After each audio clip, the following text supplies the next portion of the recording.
விழுப்புரத்தில் நடைபெற்ற போராட்டத்தில் நயன்தாரா குறித்த சர்ச்சை பேச்சுக்கு சி.வி. சண்முகம் தற்போது வருத்தம் தெரிவித்திருக்கிறார்.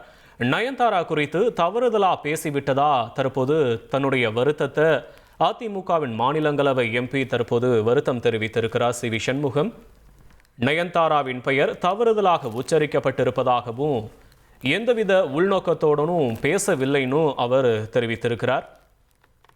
கூடுதல் விவரங்களை செய்தியாளர் தாயுமானவன் வழங்க கேட்கலாம். தாயுமானவன் வணக்கம். தாயுமானவன், விவரங்களை பதிவு பண்ணலாம். தேசிய ஜனநாயக கூட்டணி தரப்புல பெண்களுக்கு எதிரான பாலியல் வன்கொடுமைகள், சட்டம் ஒழுங்கு சீர்கேடு தொடர்பாக இன்று தமிழகம் முழுவதுமே வட்டார தலைநகரங்கள்ல போராட்டம் என்பது நடைபெற்றது. விழுப்புரத்தில் நடைபெற்ற இந்த போராட்டத்துல திமுக அரசினுடைய செயல்பாடுகள் குறித்து பல்வேறு விதமான கடும் விமர்சனங்களை அதிமுக மாநிலங்களவை உறுப்பினரும் முன்னாள் அமைச்சருமான சி.வி. சண்முகம் பல்வேறு விமர்சனங்களை முன்வைத்திருந்தார். அப்போது உங்கள் கனவை சொல்லுங்கள் திட்டம் தொடர்பாக உரையாற்றி கொண்டிருந்த போது நயன்தாராவுடைய பெயரை உச்சரித்திருந்தார். இதற்காக அவர் ஆழ்ந்த வருத்தத்தை தெரிவிப்பதாக அவர் விளக்கத்தை வழங்கியிருக்கிறார். அது மட்டுமல்லாம இந்த வார்த்தை முற்றிலும் தவறுதலாகவே பயன்படுத்தப்பட்டதாகவும் எந்த விதமான உள்நோக்கத்துடன் கூறப்படவில்லை எனவும் அவர் குறிப்பிட்டிருக்கிறார்.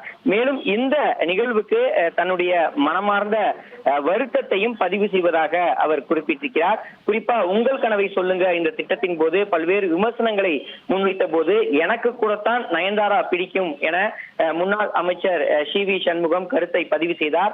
அரசியல் விமர்சனமாகவும் நகைச்சுவை பாணியிலும் முன்னாள் அமைச்சர் சி.வி. சண்முகம் கருத்துக்களை தெரிவித்த நிலையில தொடர்ந்து பலதரப்பட்ட அரசியல் கட்சிகள், திரை பிரபலங்கள் இதனை விமர்சனமாக முன்வைத்திருந்த ஒரு சூழல்ல இந்த ஆர்ப்பாட்டத்தில் தான் பேசிய வார்த்தைகள் தவறுதலாக புரிதலாக்கப்பட்டதாகவும் உங்கள் கனவை சொல்லுங்க திட்டத்தை தான் விமர்சனம் செய்ததாகவும் நயன்தாரா குறித்தான தன்னுடைய கருத்துக்களை திரும்ப பெறுவதாகவும் சி.வி. சண்முகம் தன்னுடைய வருத்தத்தை பதிவு செய்திருக்கிறார். மேலும் தன்னுடைய மனமார்ந்த வருத்தத்தை இதன் மூலமாக தெரிவிப்பதாகவும் அவர் குறிப்பிட்டிருக்கிறார். எந்த விதமான உள்நோக்கத்துடனும் இந்த கருத்தை தெரிவிக்கவில்லை எனவும் குறிப்பிட்டிருக்கிறார். உங்களுடைய விவரங்களுக்கு நன்றி தாயுமானவன். உங்கள் தந்திவன் தொலைக்காட்சியில் காதலும் கலகலப்பும் நிறைந்த ஒரு புத்தம் புதிய ஃபேண்டசி தொடர் ராஜா ராணி தினமும் இரவு 8 மணிக்கு.